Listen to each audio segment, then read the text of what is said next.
that you're well. Welcome to this week's journey through the Major and Minor Arcana. So in this video we're going to look at the High Priestess, so let's just get straight to it.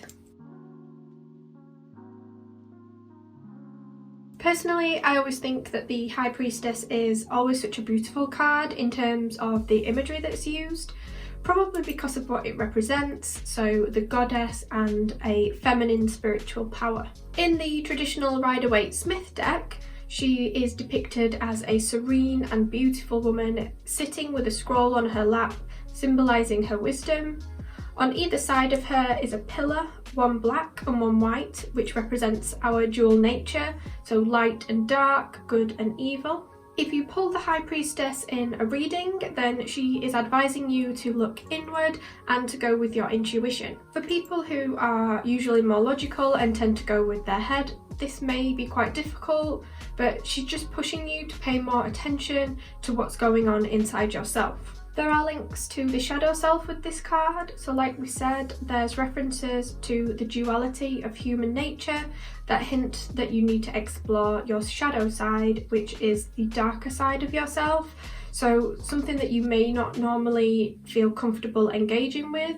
This also links to a psychology perspective, so the psychologist Carl Jung believed that the High Priestess archetype is actually the shadow, so it represents the dark and the mysterious aspect that resides in all of us. In witchcraft specifically, when we're referring to this aspect, we call it shadow work.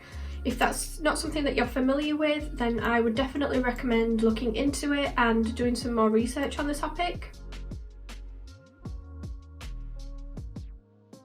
Apologies if my eyes are looking a little bit watery right now, but I have got the start of a cold, I think, and I've just done like 6 sneezes in a row, so I apologise.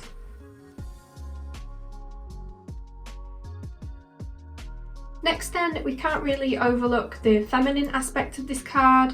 As I mentioned, it represents the goddess, indicating that as well as the shadow side, you may also need to connect with your own feminine power or feminine aspect.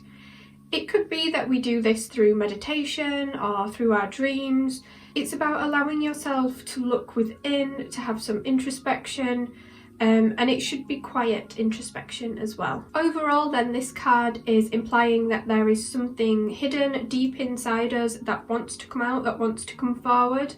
And again, like the Magician, it is a very spiritual card.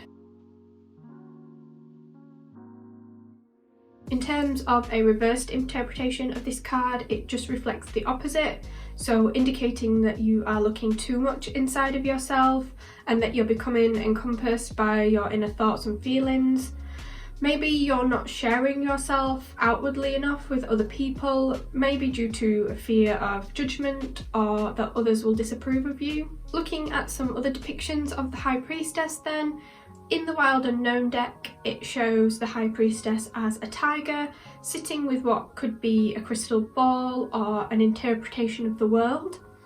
Both are suitable symbols for this card. I really like how Kim Krans has focused on the stillness of the tiger, using the silence and the non-action to access the inner mysteries and the mysteries of the universe. In the guidebook, she does mention how the High Priestess tells us to acknowledge our shadows, again linking to what we were saying earlier and the idea of shadow work. In the 5-cent tarot deck, the creator has used an owl to represent the High Priestess. Again, it is sitting with a powerful orb shape, this time above its head. This is a symbol of the divine feminine, and the owl represents her wisdom. The creator says you should trust your intuition and inner voice to find answers. To finish then, the keywords that I would associate with the High Priestess are things like psychic wisdom, spirituality, mystery, intuition, and feminine power. I feel like it's been a really quick one this week, guys, but I hope you found it useful, especially if you're studying tarot. As usual, if you have anything that you want to add, then please do share in the comments. It might help someone else out who's studying tarot. Thanks for watching, guys, and I'll see you in the next video.